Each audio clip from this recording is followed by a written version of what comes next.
చిన్ని సీరియల్‌లో చందు, లోహితలు పెద్దయితే ఎలా ఉంటారు అనేది ఈరోజు ఎపిసోడ్‌లో చూపిచ్చారు. అయితే ఈ లోహిత ఏమాత్రం మౌనితకి తక్కువ కాదు. ఏమాత్రం తీసిపోదు. పిల్ల మౌనిత అని చెప్పొచ్చు. తిను చిన్నప్పుడు ఉన్నప్పుడే ఎన్నో కుట్రలు చేసింది. చిన్నిని ఎన్నో రకాలుగా ఇబ్బంది పెట్టింది.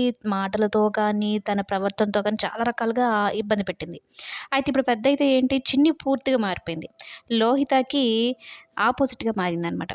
లోహితని ఒక మౌనిత అనుకుంటే, ఇప్పుడు ఈ చిన్నిని మనం జోష్న టైప్ అనుకోవచ్చు. 'కార్తీక దీపం' సీరియల్ చూడొచ్చనమాట వీళ్ళల్లో. అలా అయిపోయింది. అయితే ఈ లోహితకేంటి చిన్నప్పటి నుంచి కోరిక అదే. బాగా బతకాలి, డబ్బున్న వాళ్ళలాగుండాలి అన్నట్టు కోరిక. ఇక ఈ చిన్నికేంటి చందుని, అలాగే లోహిత వీళ్ళని చూడాలని ఈ అమ్మాయి కావాలని రాజమండ్రిలో వాళ్ళ నాన్న వాళ్ళు వద్దంటున్నా కూడా అక్కడే సీట్ తెచ్చుకోవడం జరుగుతుంది. అందులోను ఇక దేవ కూడా మహిని ఎంటెక్ జాయిన్ అవ్వు, అందులోను శ్రియ వాళ్ళ కాలేజ్‌లోనే జాయిన్ అవ్వు. అంటే వాళ్ళ మేనత్త కూతురు కాలేజ్‌లోనే జాయిన్ అవ్వు అన్నట్టు చెప్పడంతో ఇక తండ్రి మాట కాదనలేక సరే అంటాడు. ఇక కావేరి ఇచ్చిన మాటకి వీళ్ళు వద్దమ్మా అసలు ఆ ఊరే వెళ్ళొద్దని మీ అమ్మ చెప్పింది కదా! వద్దు అన్నా కూడా లేదు నాకు మంచి కాలేజ్‌లో సీట్ వచ్చింది కదా! అని చెప్పని వాళ్ళకి చెప్పి నచ్చచెప్పుకొని వెళ్తుంది. కానీ నేను వెళ్ళేది నా గతం కోసం కాదు, నా చదువు కోసమే, నా ఫ్యూచర్ కోసమే అన్నట్టు చెప్తుందనమాట. మరోవైపు ఈ సరళని కానీ, ఈ చందుని గానీ, లోహితని గానీ చూపిస్తారు గదా!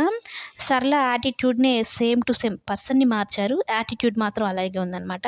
ఎక్కడికి పోయినా సరే మాకు గొడవలు గావాలి అన్నట్టు పెట్టుకుంటూ ఉంటుంది. చిన్నదానికి కూడా తట్టుకోలేదనమాట. ఎవరో ఒక ఆవిడ చెత్త వేయడానికొస్తే ఆమెని జుట్టు పట్టుకొని కొట్టి, ఆ చెత్తలో పడేసి గందరగోళం చేసేస్తుంది. అయితే ఈ లోహితకి ఒక కోరిక డబ్బున్న వాళ్ళలాగా బతకాలని. అలాంటి పెద్ద కాలేజ్‌లో సీట్ రావాలని కూడా కోరుకుంటుంది. ఇక అదే కాలేజ్‌లో చందు పనిచేయడం వల్ల తినకైతే సీటొస్తుంది. ఇకేముంది తను అనుకున్నది సాధించినట్టే అనమాట. ఒక లగ్జరీ లైఫ్‌ని లీడ్ చేయాలని అయితే అనుకుంటూ ఉంటుంది. తన ఫ్రెండ్స్‌లో అంటే బాగా డబ్బున్న వాళ్ళలో ఒక అమ్మాయితో తినకి ఫ్రెండ్‌షిప్పు. వాళ్ళ ఫ్రెండ్ కార్‌ని తీసుకొని ఈమెదే కారు అన్నట్టుగా బిల్డప్ ఇస్తూ కిందు మీరు తెలియకుండా ముందు వస్తున్న మనుషులు కానీ వెనకాల వాళ్ళని ఏం పట్టించుకోకుండా ర్యాష్ డ్రైవింగ్ చేస్తుందనమాట. చేయడం కాస్త ఆ చిన్నికే డాష్ ఇస్తుంది. చిన్ని అప్పట్లా కాదు కదా! ఇప్పుడు ఫుల్ డేర్ అండ్ డాష్ ఎవరైనా సరే చీరేస్తానంటే సీల్ రకసలాగా మాట్లాడుతూ ఉంటుంది. ఇక డైరెక్ట్‌గా లోహితకే ఎదురు పడుతుందనమాట. లోహిత ఏంటి పెద్ద బిల్డప్ ఇస్తూ అసలు నువ్వేంటి అన్నట్టు మాట్లాడుతూ ఉంటే కళ్ళు ఎక్కడ పెట్టుకొని నడుస్తున్నవే నువ్వు దిగవే ఫస్టు అంటూ ఈ చిన్ని మాట్లాడుతూ ఉంటుంది. ఇక చిన్నిని చూసి నన్నే ఇంత మాటలు మాట్లాడతావా అంటూ చాలా ఫుల్ పాష్ అయిపోతుందనమాట.